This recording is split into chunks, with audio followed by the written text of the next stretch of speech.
Halo saudaraku yang terkasih, kita berjumpa kembali dalam Sapaan Gembala GKI. Pada hari ini kita akan bersama-sama merenungkan tema menderita untuk apa? Sebelumnya mari kita bersatu di dalam doa. Tuhan, sebentar kami akan merenungkan firman-Mu, dan biarlah firman-Mu boleh menjadi petunjuk dalam kehidupan kami, khususnya dalam memaknai penderitaan yang mungkin terjadi dalam kehidupan kami. Kami menyerahkan perenungan ini hanya ke dalam satu nama Tuhan Yesus Kristus, Sang Firman yang hidup itu. Amin. Bacaan kita hari ini diambil dari kitab Ayub, pasalnya yang pertama, ayatnya yang pertama hingga keempat. Demikian. Datanglah firman Tuhan kepada Yunus bin Amitai. Pergilah segera ke Niniwe, kota yang besar itu. Serukanlah peringatan terhadap mereka, karena kejahatannya telah sampai kepadaku. Tetapi Yunus bersiap untuk melarikan diri ke Tarsis, jauh dari hadapan Tuhan.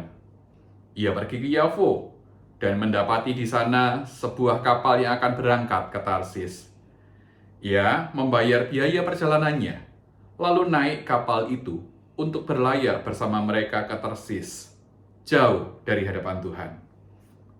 Namun, Tuhan menurunkan angin ribut ke laut. Lalu terjadilah badai besar, sehingga kapal itu hampir saja hancur. Saudara, Anda pasti pernah mendengar sebuah peribahasa yang mengatakan, berakit-rakit ke hulu, berenang-renang ke tepian. Ya, peribahasa itu mengajarkan kita tentang kesabaran dan ketekunan, bahwa sukacita seringkali lahir dari penderitaan yang mendahuluinya. Bahwa apabila kita ingin mendapatkan kesenangan atau keberhasilan di kemudian hari, maka kita perlu berani bersusah payah terlebih dahulu. Dalam bahasa Inggrisnya, mungkin kita juga pernah mendengar no pain, no gain. Tanpa rasa sakit, tidak ada keberhasilan. Ya, saudara, tetapi ada satu hal yang juga perlu kita perhatikan, bahwa rasa sakit seringkali juga adalah sebuah bentuk gejala atau tanda bahwa sebetulnya ada sesuatu yang salah.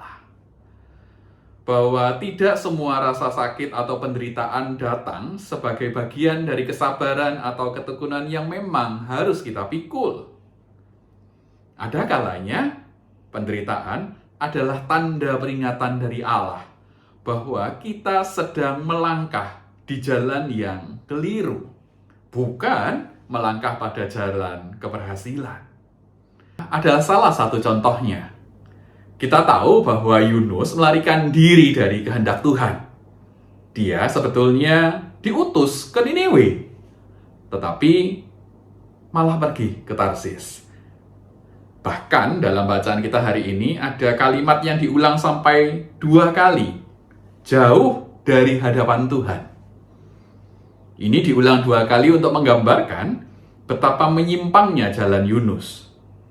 Maka akibatnya, dalam pelariannya, kapal yang ditumpangi Yunus dihantam angin ribut dan badai besar, sehingga diceritakan kapal itu hampir hancur. Saudara, ada kalanya penderitaan muncul karena kita salah arah atau salah jalan. Ambisi pribadi kita acap kali mendorong kita untuk menempuh jalan yang penuh rasa lelah, tetapi tanpa damai sejahtera. Usaha yang terus dipaksakan, meski sudah menguras energi dan bahkan merusak relasi dengan orang-orang terdekat kita, menjadi sebuah upaya atau usaha yang berujungkan kesia-siaan. Menderita memang, iya, tetapi menderita yang sia-sia. Atau bahkan pilihan-pilihan tertentu yang mungkin nampak baik menurut logika kita, tetapi sesungguhnya berlawanan dengan kehendak Allah. Saudara, dalam situasi seperti ini, rasa sakit baik fisik maupun batin bisa menjadi alarm rohani yang yang mungkin bisa menyadarkan kita bahwa kita sedang memilih jalur yang bertentangan dengan kehendak Allah. Allah bisa jadi justru memakai penderitaan atau rasa sakit itu untuk mengetuk hati kita, agar kita berhenti sejenak, menoleh kembali, dan bertanya dalam diri kita, apakah memang jalan ini sungguh jalan Tuhan? Bahwa ada kalanya ketika kita menjalani pilihan kita menderita, itu belum tentu jalan Tuhan. Ada kalanya, saudara, ketika kita dalam situasi seperti ini, menjalani sesuatu yang bisa jadi itu bukan jalan Tuhan, dan kita menderita karenanya, maka kita tidak selalu perlu bertahan dalam penderitaan semacam itu. Karena sia-sia. Penderitaan itu adalah penderitaan yang muncul karena kita salah jalan. Kita justru perlu berhenti berjalan, mencari tahu apa yang Allah kehendaki, dan mengikuti apa yang dikehendakinya kembali. Memang bisa jadi di jalan Tuhan, penderitaan dan rasa sakit itu tetap ada. Ya, tetapi penderitaan yang muncul dalam jalan yang dikehendaki Tuhan adalah penderitaan yang bermakna. Penderitaan yang menjadi bagian dari proses pertumbuhan iman kita. Penderitaan yang dapat menjadi sarana bagi kita untuk menjadi semakin serupa dengan Kristus. Nah, oleh karena itu, jikalau mungkin saat ini ada penderitaan atau rasa sakit tertentu yang terjadi dalam kehidupan kita, bertanyalah, apakah memang penderitaan dan rasa sakit itu muncul karena kita sedang berjalan dalam jalan Tuhan, atau penderitaan yang muncul karena kita salah jalan? Tuhan memberkati kita semua. Mari kita berdoa.